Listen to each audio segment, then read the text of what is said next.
तो हमारे पास ये क्वेश्चन है जहाँ पे एक पार्टिकल स्ट्रेट लाइन मोशन कर रहा है, यानी पॉजिटिव एक्स एक्सिस में मूव कर रहा है, स्ट्रेट लाइन में मूव कर रहा है, एक स्ट्रेट लाइन में।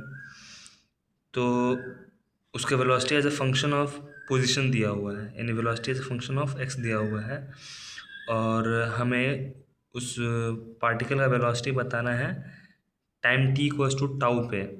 और दिया हुआ है कि ओरिजिन पे जब x इक्वल्स टू ज़ीरो था तो time t equals to zero था।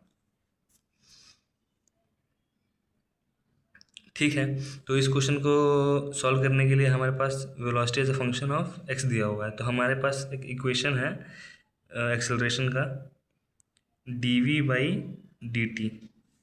Acceleration rate of change of velocity होता है, इसको थोड़ा सा हम लोग सॉल्व करेंगे। dv by d T into d x by d x कर लेंगे, फिर इसको रीअरेंज करेंगे तो हमें मिलेगा dv by d x into d x by d t, जिसको सॉल्व करने से हमें मिलेगा dv by d x into velocity. तो हमारे पास एक्सेलरेशन आया velocity into d v by d x. ये एक एक्सप्रेशन है जिसको हम लोग यूज़ कर सकते हैं यहाँ पे। तो हमें एक्सेलरेशन निकालते हैं इसी का इसी इसके इसको यूज़ करके। तो क्वेश्चन में वेलोसिटी दिया हुआ है बी रूट एक्स, तो यहाँ पे बी रूट एक्स सब्स्टिट्यूट कर देंगे into d b root x by d x. तो इसको हम सॉल्व करते हैं, तो b root x into b 1/2 root x.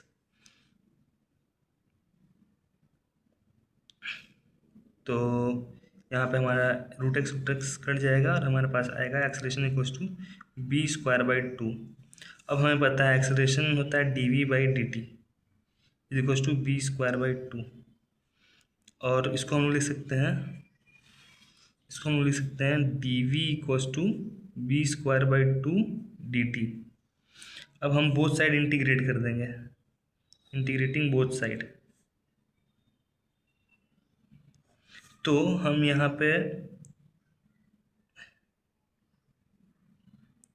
Velocity at, जब time t equals to zero था तो वेलोसिटी v इक्वल्स टू कितना था, तो हम निकाल लेते हैं। जब time t equals to zero था at t equals to zero particle at x equals to zero, particle जब था x इक्वल्स टू ज़ीरो था, ये क्वेश्चन में लिखा हुआ ओरिजिन पे था पार्टिकल। तो वेलोसिटी कितना होगा, तो वेलोसिटी है b रूट एक्स, तो वेलोसिटी हो जाएगा b इंटू रूट ज़ीरो, यानी वेलोसिटी हो जाएगा ज़ीरो। यानी जब time t equals to zero था तो वेलोसिटी ज़ीरो था, या स्पीड ज़ीरो था, स्ट्रेट लाइन में स्पीड ज़ीरो था। और time t equals to tau हुआ तो velocity v equals to v naught हो गया, जो हमको निकालना है। तो इसको हम आगे सॉल्व कर देते हैं। तो ये हमारे पास आएगा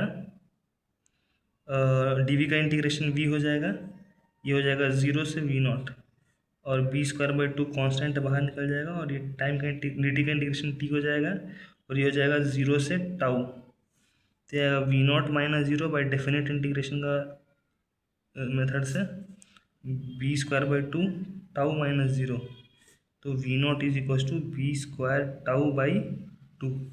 ये हमारा आंसर हो गया, ऑप्शन डी।